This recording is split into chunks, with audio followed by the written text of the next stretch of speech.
How do you deal with the situation where you've applied for a job, you've done the interview, and the employer seems quite interested in you, but it's not a full yes, but it's also not a no. It's almost like a lukewarm maybe.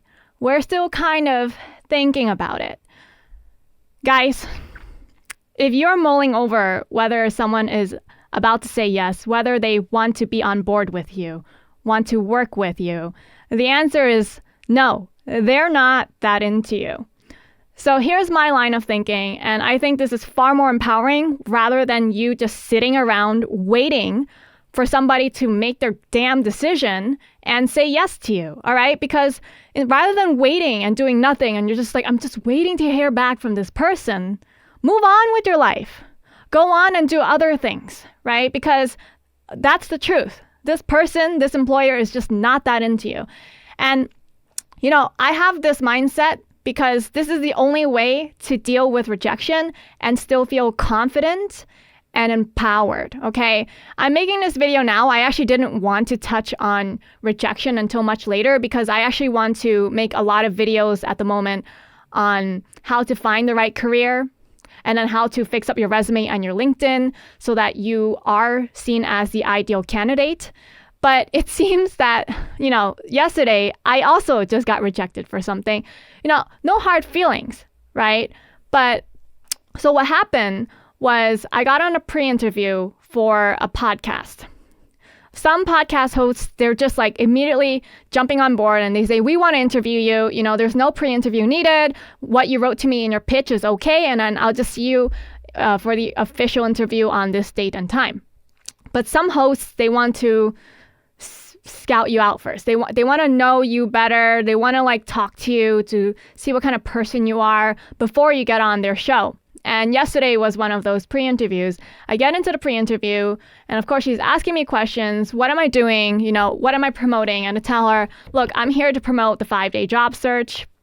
This podcast wasn't necessarily a career podcast. It was a podcast more about marketing.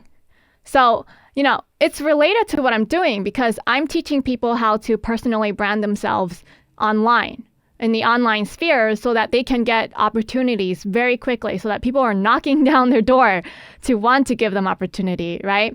And so basically, this is a form of marketing. And I told this woman, hey, I have a 50-page marketing plan for this book, okay? Not a lot of people can genuinely say that they have a really comprehensive 50-page single-spaced marketing plan that they're going to execute. And I told her, you know, I'm going to sell 100 million copies of this book.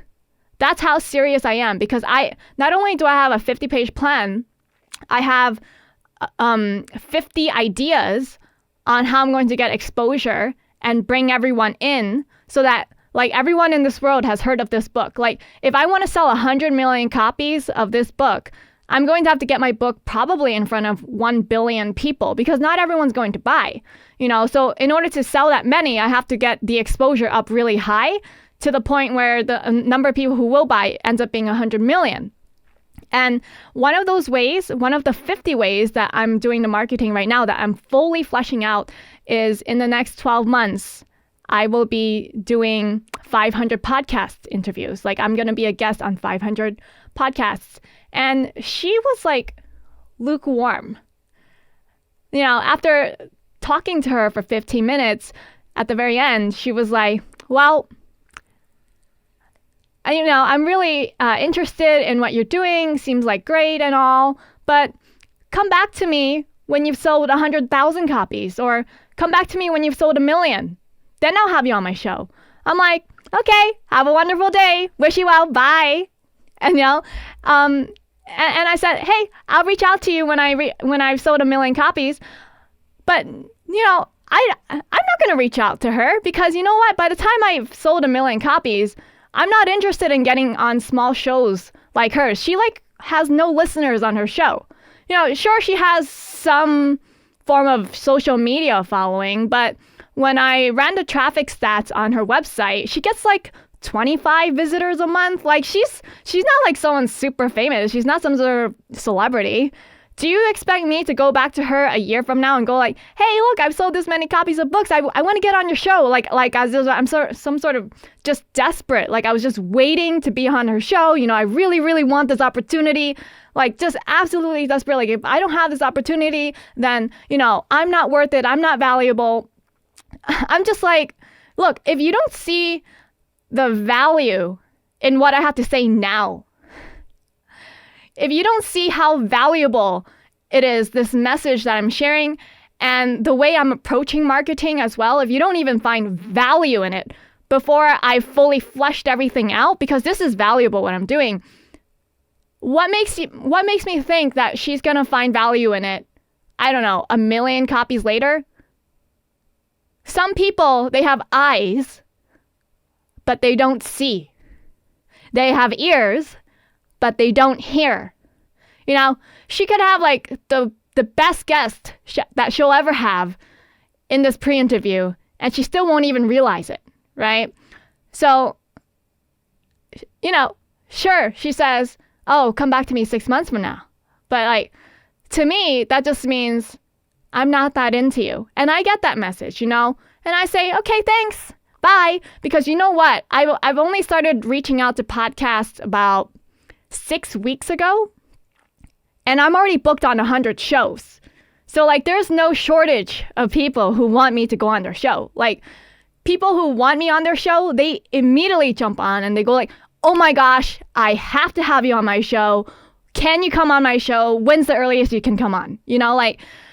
Like they're literally like jumping on me, like trying to snatch me up to be on their show. And she's just lukewarm, right? So why would I want to just wait around trying to be on her show? There was actually 2 weeks ago. So when I started doing outreach in September, there was one particular host that said, oh, we're booked for the season. Next season opens on October 23rd. Okay, so you can message me again on October 23rd, and we will see if you're a good fit as a guest on our show or not. Okay, so I actually followed up on October 23rd, and I said, hey, just following up, it's October 23rd. Just wanted to know, have you taken a look at my profile? Would you like to have me on your show? And then no response for several days, and I'm just like, yeah, whatever. Clearly, they're not that into me. So I follow up a couple days later just to see how this will go. And I think like it took this person like 10 days after October 23rd to finally get back to me and say, we looked at your profile. Sorry, you're just not a good fit for us. Like, yeah, guys, if someone's not jumping on you to give you opportunity, to give you a job, right? To give you a podcast interview, to give you anything, if they don't already like see the full value of what you bring to the table and how you can help them, how you can make them good, how you can change their life, they're not going to see it 10 days from now. This is stuff like they either see it or they don't. And it's quite clear, like I followed up, waited until October 23rd to follow up. And clearly after that, they still didn't see it, right? Because honestly, I think, if you see my value, even like when I messaged in September, they wouldn't have said, oh, follow up with us on October 23rd. They would have said, we love what you do. We will reach out to you again on October 23rd. No, it's not like, oh, reach out back to us. No, if they're really into me, they would have been like, we will personally reach out back to you on October 23rd because we must have you on our show. You see that difference in attitude? You see? So don't fall for it. And I feel like I just want to give another analogy because maybe women will really understand this. This will really drive it home for women, especially in the 20s. Let's say you're dating and you have this like long-term boyfriend and you're just like wondering like, when's he going to propose to me? When's he finally going to put a ring on it? And when are we going to get married? And you keep pushing the question of like getting married, and he's just so lukewarm about it. He's like, I don't know, maybe. Can you like come back 3 months, 6 months from now to talk about this? I'm just not ready for this conversation. I just want to take things slow. I want to see how this is going. I'm just not entirely sure whether you're the right one. And like you're already in. You're like fully ready, and he's not. And here's the God honest truth, right? Like the honest truth is he's just keeping you as a plan B. It's like he's keeping you here as an option until something totally better comes along that he knows he wants it, that he's going to jump on it. He's like all in. He's like, yes, that's what I want.